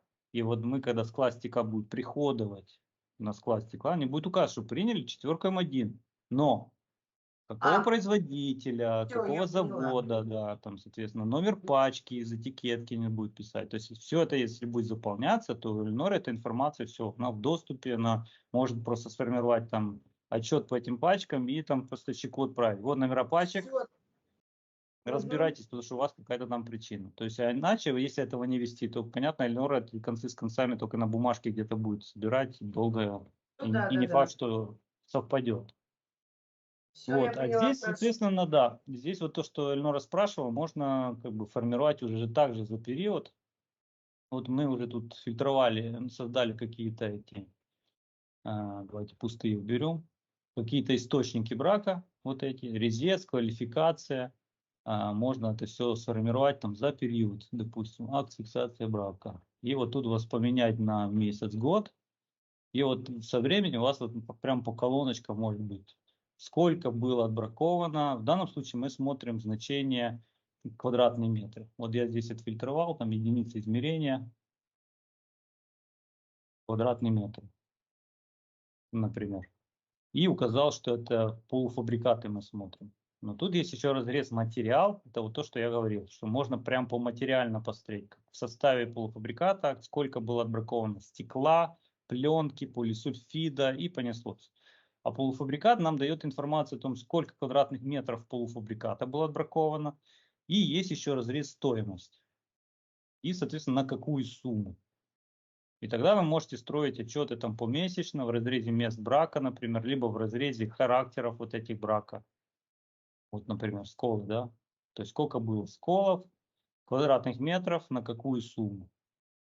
Там хотите посмотреть, например, там по заказчикам, да? То есть, кто у нас из заказчиков там больше всего страдает. На какую квадратуру, на какую-то сумму. И понеслось. То есть уже эти колонки можно сюда добавлять. Вот вы когда начнете пользоваться, можете спрашивать, Андрей, а я хочу посмотреть вот такой разрез, чтобы там было это и это. Не получается там сделать, помоги там. Подключусь, помогу, то есть здесь это все настраивается. Опять же, нужны данные. Да, то есть чем больше будет сейчас у вас там актов, данных, то с этим можно работать. Пока вот мы не запустились, у вас есть возможность потренироваться. То есть это не рабочие данные, да, то есть вы можете посмотреть, получается, не получается, какие-то нюансы и мне дать обратную связь. Вот. Но эти своды мы специально делали только потому, что у каждого человека свое представление разреза данных. Там, колонок, строчек, что там должно быть, что не должно быть, там, и можно с этим играться. Идем дальше. Да. Вот. И теперь давайте как бы вот уже по аналогии, самое основное мы прошлись, по аналогии просто сейчас уже быстрее пройдемся на примеры на складе стекла. То есть это у нас все цех был. Если произошел брак на складе стекла, то есть два варианта его создания. То есть вам берет этикетку, приносит там кладовщик, говорит: Эльнор, тут брак такой-то, там отбракуй. Либо он берет сканер и пикает на этом этикетке, что это брак, но тогда у этого комплектовщика должен быть список, хотя бы какой-то небольшой список приблизительный вот этих причин брака, ну, характеров брака. То есть, Ян, тут для вас, да, то есть у нас вот здесь раздел брак, например, и вот эти все скол, бой, грубые царапины, да, то есть это можно распечатать, там немного их, вырезать там какие-то те, которые характерны для склада готовой продукции, например, и на планшетик ему там наклеить, либо там заламинировать какой-то там, чтобы у него был. Опять же, если вы примете решение, чтобы это комплектовщик сканировал, например, Это то доступ у тогда кого будет? Вот такой. Вы чтобы, например, распечатать эти это я QR-коды. вам могу открыть, вы можете печатать Мне куда даже угодно. Да. Да, давайте. это не принципиально, да. То есть, ну, это разово, да, то есть распечатали, просто чтобы у него был список. Но опять же, Вы если там как тогда бы, говорили, что они на планшет себе прикрепят и прям сразу, если что, будут пикать. ну, это им для склада нужно, вот, склад готовой Да, да, продукции, на склад, да. вот это надо вырезать и приклеить, и все, Мгм. навеки. А А с складу, браком, да, а складу производства, допустим, когда она принимает на производство кладовщик, ну, грубо говоря, стекло приняло, и произошел, ну, вот как мы сказали, брак напыления в середине пачки. Вот это то вот там не нужен сканер, у них нет сканера, надо. то есть они просто документально это оформляют. Ну, они, либо вы, если вы будете за брак ответственны, например. А она просто принимает на склад документом. То есть там сканер не используется. Ну, Сканер на складе стекла, это, знаете, это мы же как бы откуда ноги растут. Представляем себе магазин, в котором есть терминалы, которые там по складам Амазона ходят, пикают что-то. Здесь так не получится. То есть здесь у вас, сколько мы не обсуждали, это нереально, потому что много разных поставщиков, разных производителей. Штрих-коды у них свои там на этикетках. Чтобы это работало, вам все производители должны присылать в электронном виде данные по вот этим всем этикеткам, и их можно было загружать в систему, и только тогда можно будет какой-то сканер внедрять. То есть в итоге получается, что надо проделать такой большой объем работы, что он гораздо больше, чем просто взять и принять на все склад как понятно. документа. Да. Все, я поняла. А здесь почему нужен сканер? Потому что здесь у вас ваши изделия, они у вас эти идентификаторы генерируются, то есть Да, это да, ни я от кого поняла. не ждете. Поэтому здесь проще и, скажем так, больше гарантии на то, что отсканируют именно то изделие, которое вот реально в нем брак. Мгм. Они могут отличаться там 1 миллиметром даже изделия, но это разные изделия. Благодаря вот штрих-коду на нем как раз вот это и помогает. Вот, но брак это вот вы попробуйте, Ян, как бы, не обязательно комплектовщик может делать, потому что обычно это одно изделие, одна этикетка, на ней есть, пишется код там ГП такой-то. Я сейчас покажу, как это вручную делается, несложно, то есть иногда это гораздо проще, чем с камером. Как это делается? То есть вам принесли эту этикетку, вы пошли, например, там на склад, посмотрели, что с ней не так. Ага, все, то есть это понятно, что за брак, что за характер брака. Либо создали брак, акт, а потом пошли и разобрали, что с ним не так. Как это делается? Заходим в список актов брака, и вверху вот эта кнопка есть «Новый акт брака». Это вот именно то, что касается склада готовой продукции. Нажимаем его, система говорит: выберите номер заказа, по которому на этикетке пишется номер заказа. То есть вот по колонке ищем номер заказа в списке, выбираем его. Система предлагает выбрать только те изделия, которые на данный момент находятся на складе. То есть вы не сможете выбрать то, что еще в цеху, или то, что отгружено, только то, что на складе есть. Вот здесь колоночка штрих-код, вот она. Пишется вот этот код, который на этикетке там пишется у вас. Вы просто сверились. Ага, у меня какой там 764. Ну, значит, это вот это изделие. Все. То есть, грубо говоря, то же самое, что делает сканер, он считывает вот этот код и передает в программу. А вы этот же код увидели на этикетке, выбрали галочкой. Единственное, что можете ошибиться, то есть человеческий фактор, выбрать не то. Ну, просто. То есть только в этом случае сканер как бы выигрывает. Ну, то есть он пикает то, что видит сканер. А вы Ну, на здесь всякие выбираете, НЗ, в общем-то, смотрите можно. одно, как бы, а делаете другое, например. Ну, Ну, да, да, да. если такое возможно, то да, лучше тогда сканер. Но, как бы, зная уже вас за это время, мне кажется, что вы достаточно внимательно, аккуратно к этому относитесь. То есть, например, выбрали мы вот эту позицию и нажимаем внизу ОК. Дальше система предлагает выбрать вот этот характер брака, что с этим там произошло. Пятна, скол там или еще что-то. Для склада готовой продукции вот этот тип, режим, уже не принципиально. То есть вот этот режим важен для цеха. То есть списывать, не списывать. Если это у нас в складе готовой продукции, там уже все списалось. То есть все материалы уже как бы, он уже на склад поступил. Поэтому там, если выбираете, например, причину посечки, например, что происходит? Система создает акт брака автоматически. Потом она автоматически создает акт списания со склада готовой продукции, чтобы там остаток уже не оставался.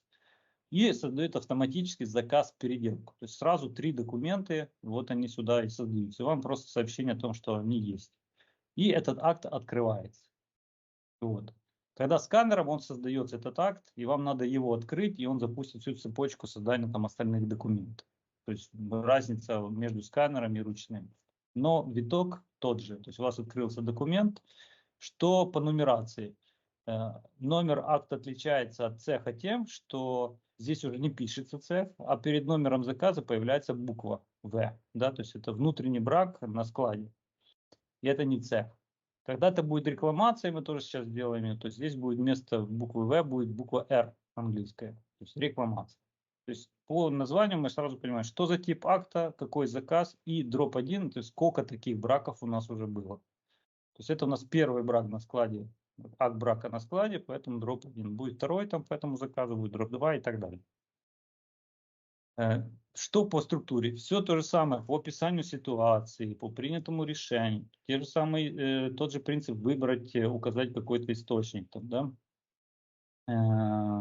Все то же самое и тоже передать на проверку. Если мы там поменяем в складе той продукции Пьера на вас, то здесь также будет просто галочка «Акт принять». Все, вся разница. Но что отличается, да? Сейчас мы по этому пройдем. То есть тоже есть акт, отчет, тоже есть там заметки.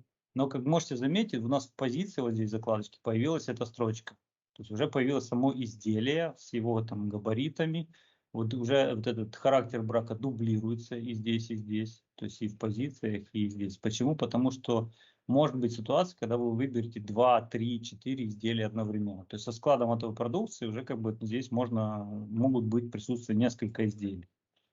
Вот, и дублируется, соответственно, описание ситуации, принято решение, тоже все, что вы здесь напишете при закрытии акта, ну, вот здесь вот все автоматически мы дублируем, чтобы в сводной все это также было. То есть с каждой строчкой, с каждым изделием в анализе, чтобы эти данные у вас были. Вот. По виновным та же самая петрушка, как и с цехом, ничем не отличается. Но, как можете заметить, появилась вот эта кнопка. То есть заказ, переделка. То есть пока вы его не обработали, не запустили в цех, то он пишется кнопка в ожидании запуска.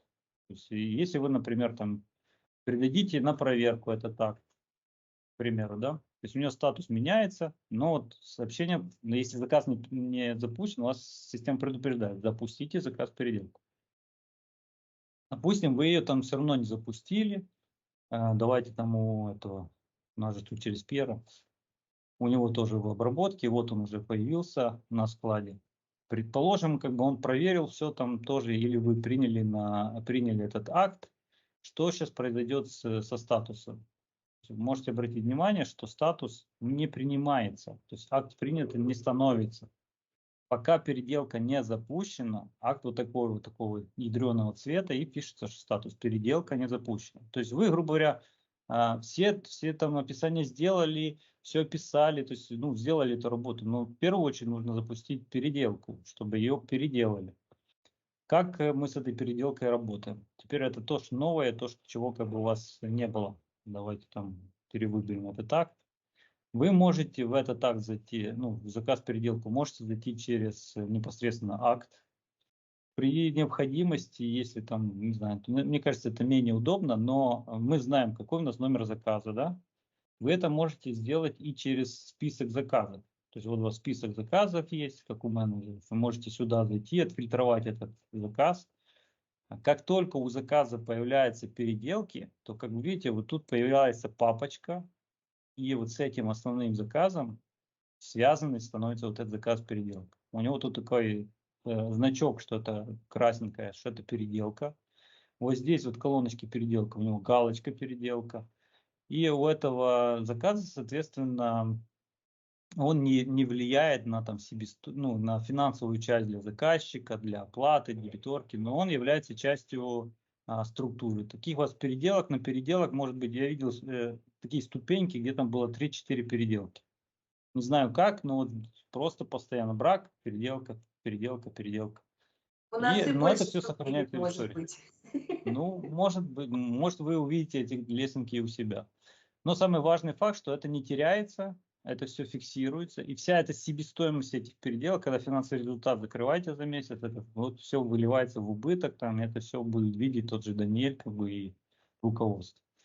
Но вот благодаря тому, что есть вся связь с основным заказом. То есть ваша задача зайти в эту переделку, что А как бы, менеджеры какие тоже? есть вся связь с основным заказом. То есть ваша задача зайти в эту переделку, что А как бы, менеджеры какие тоже здесь... это видят? Да, менеджер тоже это видит. То Тоже есть, все видят, да. единственное, что менеджерам запрещено передавать заказы переделки в работу, потому что там роль указана, кто запускается. И там проверка происходит, что это не вы запускаете. Ну, допустим, давайте я сейчас покажу. Под собой зайду, захочу его там запустить. То есть я не ответственный за запуск. То есть, допустим, также менеджер зашел, там что-то посмотрел, нажал в календарь. Вот, то есть я хочу там его запустить, то есть заказ пересчитается, там выполнятся все пересчеты себестоимости его, все, что нужно для того, чтобы, ну, еще и проверки технологу произойдут, в том числе. Количество отверстий не установлено, там еще что-то.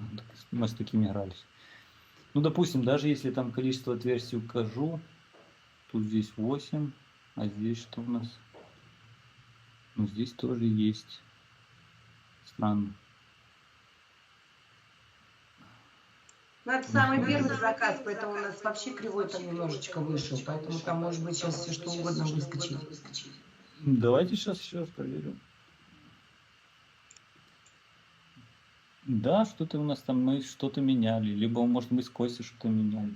Мы тогда меняли, да, у нас на сверление уходил, мы его потом на вертмах в середине отправляли, то есть мы там туда-сюда его швыряли, поэтому он, возможно, и такой немножечко ломаный. А у вас сейчас программа открыта? Программа у меня, по-моему, да. Ну, давайте тогда вот сейчас протестируем, я вам отправлю на проверочку. Да, Разрешите, давай. попробуйте разрешить. Я закрою и покажем Эльноре там, как вот закончить этот процесс.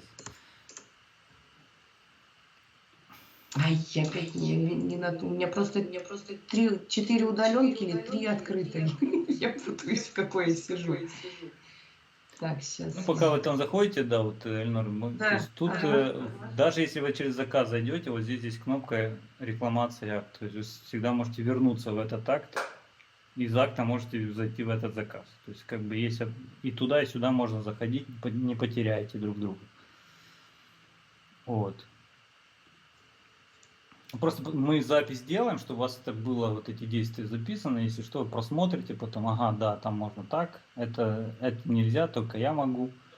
Вот. И если будет вот технологическое ограничение, могут срабатывать.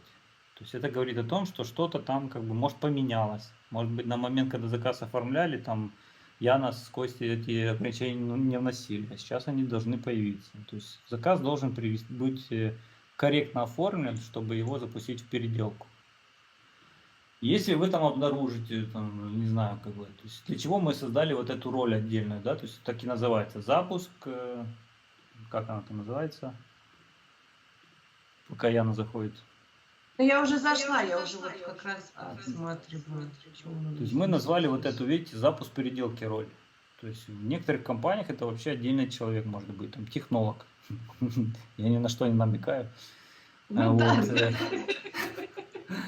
То есть, как бы, ОТК там все проверили, там разрешили. То есть разрешил, например, Эльнора запуск, после этого там, Яна смогла зайти и его запустить в работу, к примеру. Ну, я как вариант. Вот. И такой тоже будет. Поэтому мы отдельную роль и выносили, потому что очень часто бывает, что ОТК как бы ну, не хочет разбираться, не может разбираться, занят там. Это же надо понимать технологию, в техкарту залазить, там, типа, а технолог знает, как это делать. Ну, тогда назначают технолога, например. Либо учится ОТК специалист, и как бы рано или поздно это понадобится, и понимает, как бы, как это делается. Вы уже разрешили? Но не дает он мне что-то даже доступ его. В смысле, список... Снять доступ, господи, дать разрешение не дает. Не дает, говорит. У вас кнопка «Выполнить задачу» не появилась? Появилась. Вот я ее просто, у меня уже такое было. Я нажимаю на разрешитель, ограничения не сняты. Проверьте настройки операции. Но если не снято, это значит, что ваше разрешить не прописано в том ограничении, которое как бы сработало. Ну, значит, вы не сможете разрешить. Ну, я что-то как-то там, я что-то делала. Я что-то тоже как-то. Ну, хорошо, но это такой момент, что вы можете с Эльнором потом поиграться, чтобы уже время не терять. То есть задача какая? Давайте просто расскажу, как бы, какие варианты есть. То есть если мы запускаем переделку полностью, то есть вот эта техкарта наша продукции всей, то есть произошел брак, что вам полностью это триплекс, триплекс обычно, мне кажется, нереально разобрать. Все, там пленка склеена, там все уже. То есть если там скол, царапину, надо переделать полностью. Но если у нас пакет, то иногда как бы в пакете могут какое-то стекло сохранить, а какое-то надо перерезать.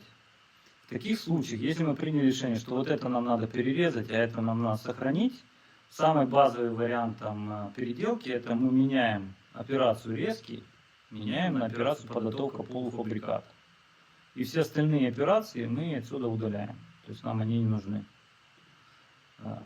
Вот. Если мы так сделаем, то при передаче этого заказа переделки в работу, в производство, система зарезервирует время на порезку этого стекла, а это стекло зарезервируется на участке подготовка полуфабриката. То есть у вас должен быть ответственный, то есть опять же между собой решить, кто вот это стекло, да, там, которое вы решили разобрать, подготовит потом для сборки. То есть как бы на сборке не будут ходить искать это стекло. То есть это какой-то участок, где эти стекла хранятся. Эти стекла должны быть потом ВРМ открыть, на них распечатать этикетки внутрицеховые тоже.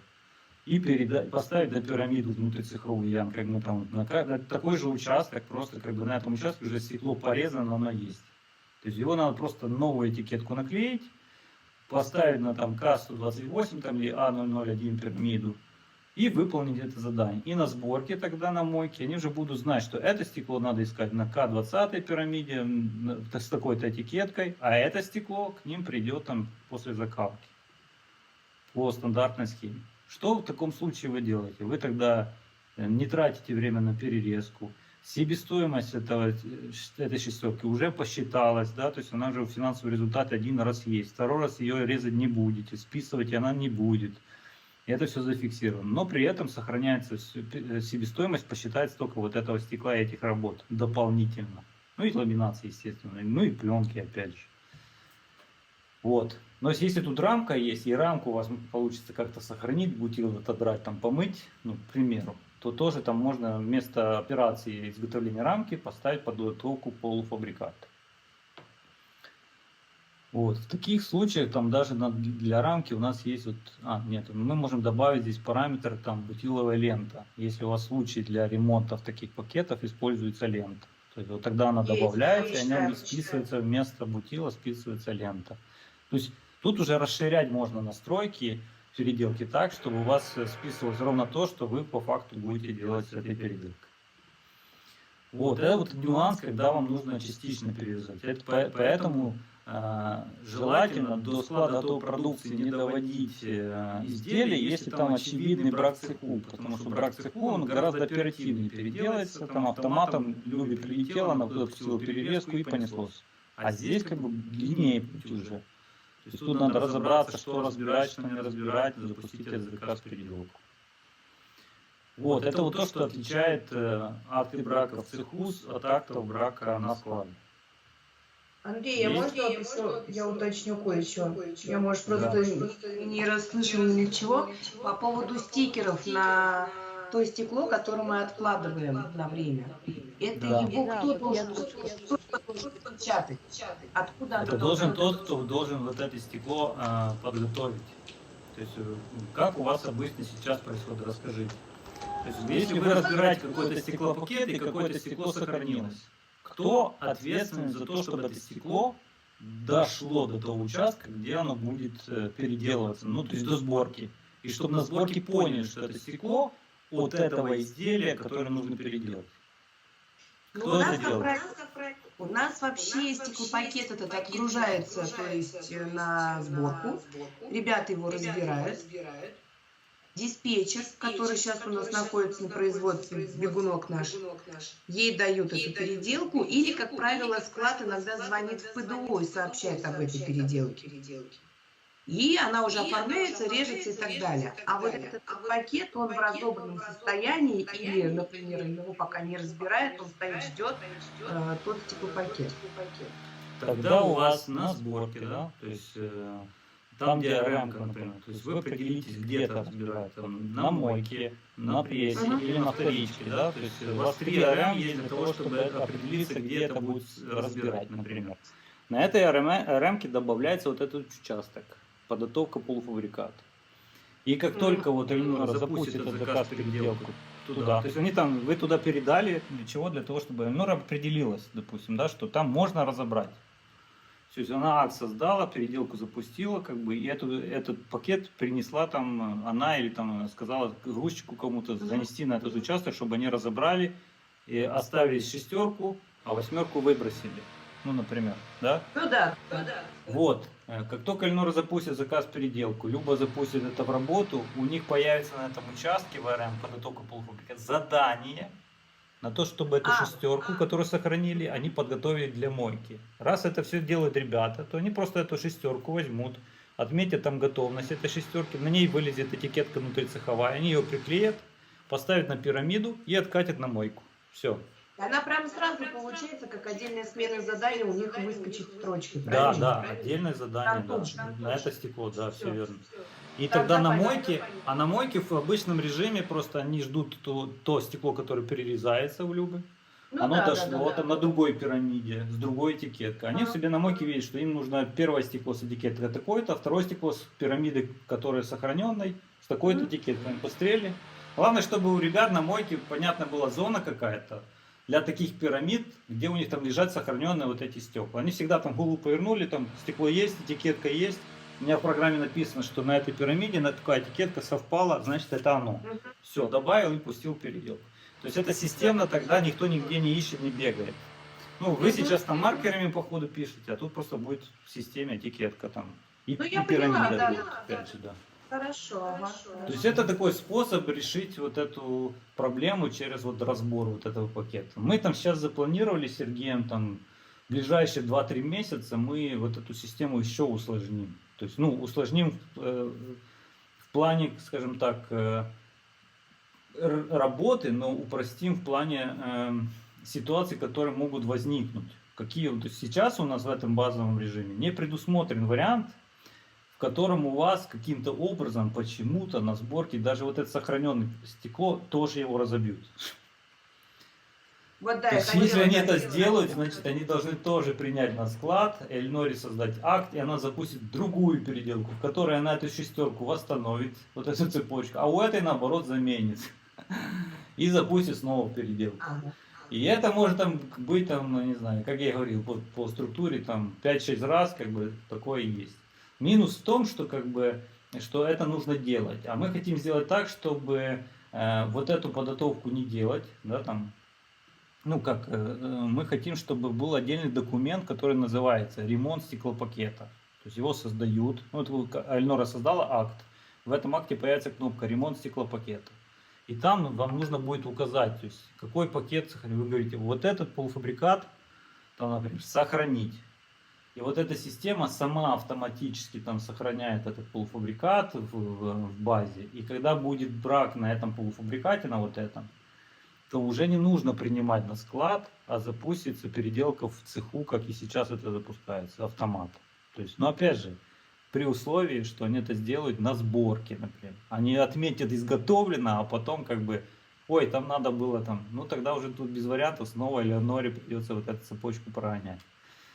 Ну, пока научится. То есть, грубо говоря, идеальный вариант, когда бракуется пакет уже на складе этой продукции, это как бы без вариантов. То есть, его там коцнули, они на сборке и просто умолчали и отметили, да. То есть, когда не могли на сборке отметить брак, могли сразу же разобрать, как бы, и там все запустилось бы нормально.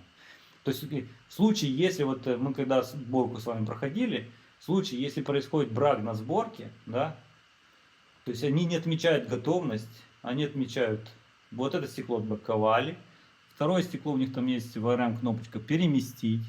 Ну Они да, второе они стекло выбирают сразу же ставят на первое. пирамиду другую, и все, этикетка сохраняется, та, которая была, не надо ничего перепечатывать. И до Эльнора это не доходит. Ну как, не доходит склада той продукции. До Эльнора дойдет Да. факт брака на сборке, то есть как полуфабрикаты, конкретно шестерки и все. Ну, для разбирательства. Как-то так, да. То есть, в принципе, по рекламации разница лишь только в том, сейчас покажу пример, да. Давайте что-то отгрузим. Давайте что-то отгрузим. Ну, в рекламации можно создать только по отгруженной продукции. Очевидно, да? То есть мы должны что-то отгрузить. Допустим, я там по этому плану отгрузки сейчас что-то отгружу. И теперь как бы Эльноре там прилетела информация, что нужно создать рекламацию. Для этого мы вкладываем вот эту же кнопку. Новая рекламация. Нажимаем. Тоже нужно указать заказчика теперь уже. Только там мы заказ указывали, здесь мы уже указываем заказчика. Потом система фильтрует все заказы этого заказчика, ну, чтобы не искать среди всех заказов. Нашли его, там, да, то есть вот это. Иногда бывают ситуации, когда была отгрузка уже переделки, и рекламация пришла по переделке. Тогда нужно выбирать переделку, да. И бывает, что рекламация на рекламацию и так далее. Но в нашем случае мы отгрузили сейчас вот основной заказ. Мы его выбираем. И система подсвечивает изделия, которые по этому заказу на данный момент числятся отгруженными. Ну, здесь тоже есть штрих-код, но очень редко у заказчика он каким-то образом сохраняется. То есть часто бывает, что это уже на объекте, там прошло время. То есть мы догадываемся теперь только по размерам. Вот ширина, высота. По времени, когда отгружали, то есть дата и время отгрузки здесь. И по продукции, соответственно, вот это название продукции, которое было. То есть, в принципе, больше ни к чему. Там нет других атрибутов, по которым мы можем понять, это то изделие или не то изделие, если нет этикетки. То есть размеры, продукция и там дата и время, когда отгружалось. Тоже ставим галочку, как и на складе, окей. Тоже указываем, какая там характер брака был. И вот здесь уже программа создает больше документов. Она сначала создает возврат на склад той продукции, потом акт списания со склада той продукции, и потом уже, соответственно, заказ переделку. То есть, в принципе, разница в данном случае от акта на складе только в том, что тут идет еще возврат. То есть возврат и списание, а там только списание. А заполнение документа идентично. То есть тоже есть кнопка заказ переделка, тоже все эти кнопки доступны. То есть принцип тот же. Запускаем на переделку, то есть и понеслась.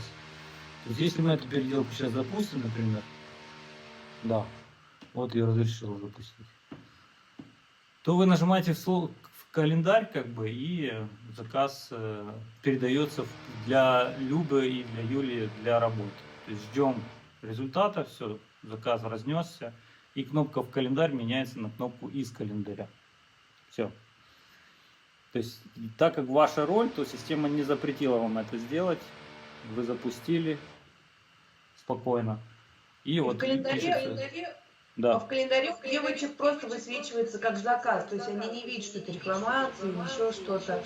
Они видят это в связке. Я сейчас покажу, как они видят. То есть у них там тоже структура есть. То есть они заходят в свой список заказа вот этот. И если мы посмотрим наш вот этот 13, видите, 1340. Вот здесь он тоже как древовидный такой, видите? Плюсиком. Я поняла, да, и То через есть они дрожки. видят, что это, ну, видят, во-первых, R, что это рекламация, видят букву V, например, что это на складе. И то, что у этого заказа вот здесь единичка автоматом стоит приоритет. То есть вот эти заказы, они когда запустят в производство, календарь их в первую очередь будет подтягивать, в первую очередь делать. А Благодаря тому, какой что срок у видно нас на приоритет. рекламации сейчас стоит? Срока нету никакого. Вы имеете в виду срок на что? На то, чтобы ее переделать? Да, то есть Ну, там 7 мы же не можем его не можем выставить. Мы просто его запускаем в календарь, а календарь его максимально подребает. Просто мы же делаем нарезки, да, цветом подкрашиваем те позиции, где переделки. Заданием колоночка есть, пишем, сколько в этом задании переделок. Для чего? Для того, чтобы регламентом сказать, что, ребята, все задания, в которых есть переделки, по возможности делаем там, например, в первую очередь. Какого плана? Но опять же, как бы стараемся идти по плану, как бы. Если будем там регламентом нарушать этот план и делать в первую очередь там все прирезать, то как бы все равно, хотите вы этого или нет, это определенный хаос. Потому что все смещается уже, там и отставание. Поэтому для переделок, вот когда я говорил про заказы, вот эти колонки, помните, производство и отгрузки. Да. Если вы знаете по статистике, что у вас как большой объем переделок, много задержек есть, то вот этот резерв можно делать больше просто. То есть дата производства там по загрузке определилась такая-то, мы можем с вами договориться, там, сказать, что сколько ставим? 2 дня на то, чтобы был резерв у вас на отгрузку. То есть 2 дня, 3 дня. Для чего? Чтобы в течение этих 2-3 дней как бы и у Альноры, и у цеха была возможность в спокойном режиме это перерезать там, и запустить, а не в попыхах, там, все, нам уже вот 6 числа надо было отправлять, мы уже опоздали, да, там, ну, такого плана. Хорошо.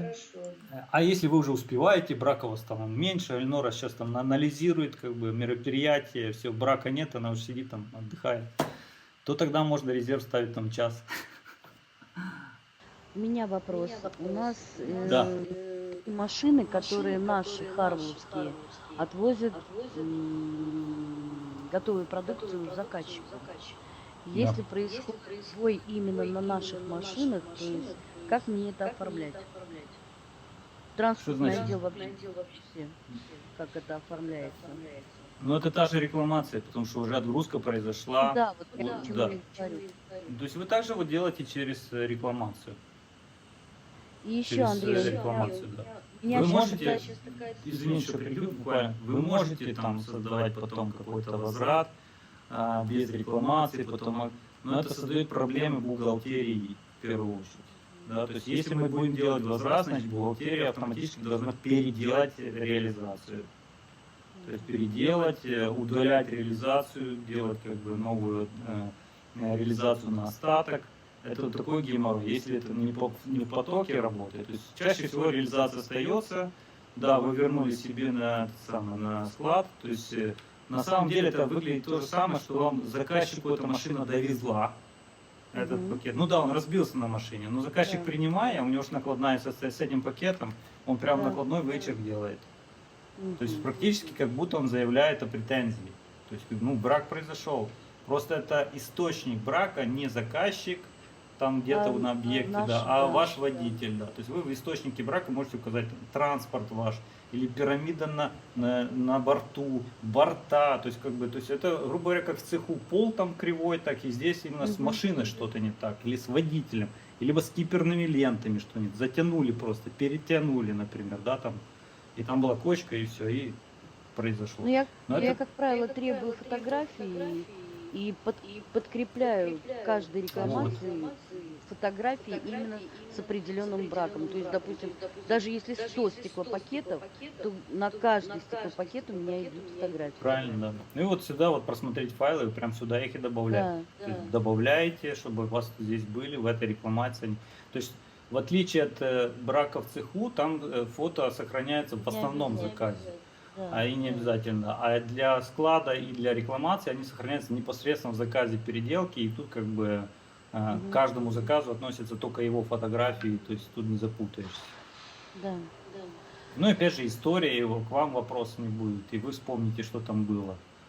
И когда вы будете мероприятие, которое вы пишете, внедрять, там, с тем же Даниэлем, либо с Пьером, или с транспортным отделом, как бы, ну давай, зайдем, посмотрим, что там было. Вот я же тебе говорю, что там лента. Да, Нет, лента.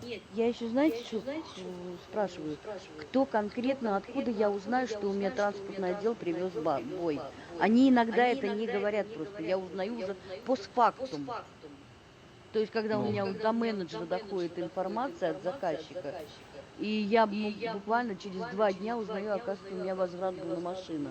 а как это Естественно, у вас я... так получается, если водитель Вот должен так. вести 2 экземпляра накладной, на котором Мгм. должен расписаться клиент, что он принял, и этот экземпляр накладной, внутренний накладной, он должен вернуть кому-то. Ну Обязательно. вот, Если он не доп- возвращает, тогда вопрос где-то дырка в организации. То есть почему эти бумажки никто не в чём принимает? мели?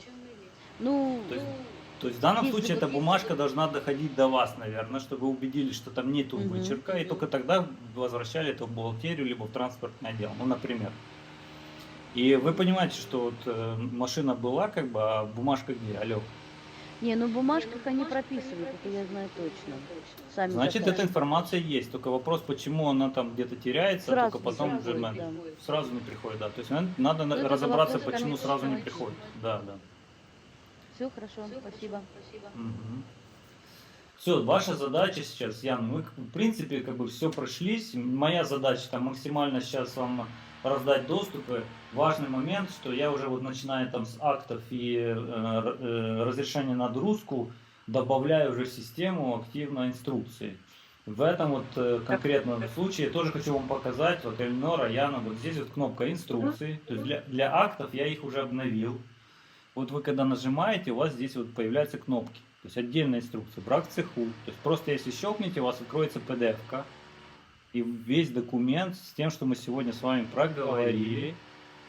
Но я здесь не показывал, как брак в цеху происходит, но это Яна знает. Просто я здесь в картинках расписываю, как он появляется у вас.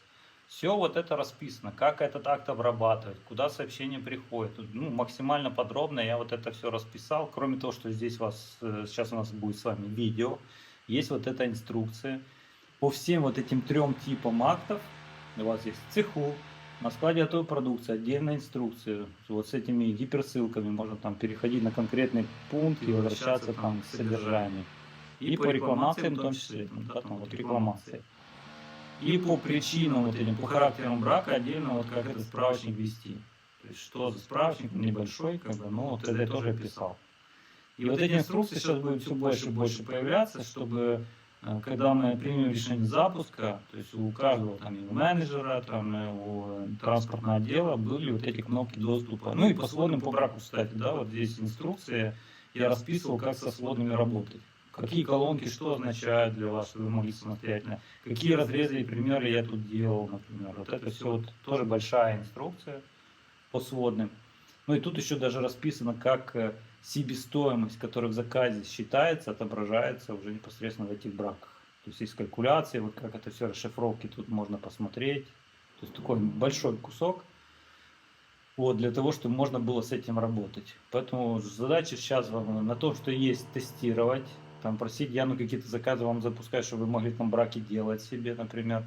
По бракам в цеху там можете там просто инициировать какой-то пример. Так, ладно, ну предположим, вот они отметили, как я это буду разбирать. Распечатали себе вот этот отчет, необработанные акты, да, по реестру. То есть распечатали. Вот предположим, что это действительно случилось. Пошла в цех и давайте попробую их найти, например, там этикетки или еще что-то, ну, допустим. Если вот виртуально у вас это получается, все понятно, вопросов не возникает, то тогда, соответственно, когда вы готовы к запуску, и дальше уже будем чистить базу и запускать уже реальный заказ. Но там уже реальные деньги, реальные как бы, потери и работаем. Принято? Да, принято, все понятно.